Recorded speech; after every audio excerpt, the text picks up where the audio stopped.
പാകമായ 2 നെൽക്കതിരുകളാണ്. പണ്ട് ഞങ്ങളൊക്കെ സ്കൂളിൽ പോകുന്ന നടന്നാണ് പോയിക്കൊണ്ടിരുന്നത്. ഇതുപോലത്തെ വയലേലകളിലൂടെ ഒന്ന് വിശക്കുമ്പോൾ ഞങ്ങൾ ഇതുപോലെ കതിര് പറിക്കും. എന്നിട്ടിങ്ങനെ അരിമണികൾ ഉതിർത്ത് തിന്നും.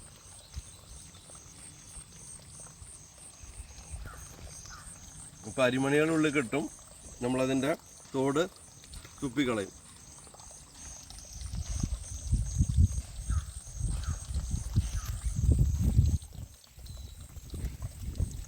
നെല്ല് ഏത് മരത്തിലാണ് ഉണ്ടാവുന്നതെന്ന് ചോദിച്ചു. ആ തലമുറയ്ക്ക് ഒരു കതിര് ഞാൻ എറുത്തു. നെൽമണികൾ കണ്ടോ? ഇപ്പം ചോറ് കഴിക്കുമ്പോൾ ഓർക്കണം കേട്ടോ, മരത്തിൽ നിന്നല്ല നെല്ല് കിട്ടുന്നത്, ഇതുപോലത്തെ നെൽച്ചെടികളിൽ നിന്നാണ്.